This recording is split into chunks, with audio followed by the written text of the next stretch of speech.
ایک صحابیہ رضی اللہ عنہ اللہ کے نبی صلی اللہ علیہ وسلم کے پاس دوڑی ہوئی آئی اور عرض کرنے لگی، یا رسول اللہ، میرے خاوند کو موت کے وقت کلمہ نصیب نہیں ہو رہا ہے، کلمہ پڑھا نہیں جا رہا۔ اللہ کے نبی صلی اللہ علیہ وسلم نے پوچھا کون ہے؟ کہا علقمہ۔ اللہ کے نبی صلی اللہ علیہ وسلم دوڑتے ہوئے آئے اور کہا کہ علقمہ پڑھو لا الہ الا اللہ۔ کہا پڑھا نہیں جا رہا یا رسول اللہ، زبان سے جاری نہیں ہو رہا ہے کلمہ۔ پوچھا اللہ کے نبی صلی اللہ علیہ وسلم نے کہ اس کے ماں باپ زندہ ہیں؟ کہا نہیں، ماں صرف زندہ ہے۔ کہا بلاؤ ان کو۔ بلایا گیا تو پوچھا کہ تم ان سے راضی ہو یا ناراض ہو؟ کہا میں ان سے راضی نہیں ہوں۔ کہا کیوں؟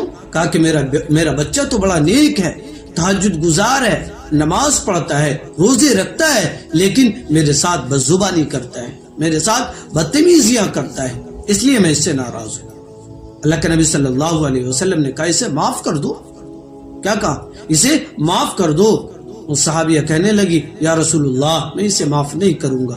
کہا اچھا، اگر میں اسے لکڑیاں جمع کر کے اس میں اس کو جلا دوں تب بھی تم اسے معاف نہیں کرو گی؟ کہا یا رسول اللہ، تب تو میں اسے معاف کر دوں گی، تب تو میں اسے معاف کرتی ہوں۔ کہا اللہ کے نبی صلی اللہ علیہ وسلم نے ٹھیک ہے تب تم اسے معاف کر دو۔ جب اسے معاف کر دیا گیا تو اللہ کے نبی صلی اللہ علیہ وسلم نے کہا علقمہ پڑھو لا الہ الا اللہ۔ جو ہی علقمہ رضی اللہ عنہ نے لا الہ الا اللہ ان کے زبان پر جاری ہوا اور ان کی وفات ہو گئی، روح ان کے جسم سے جدا ہو گئی۔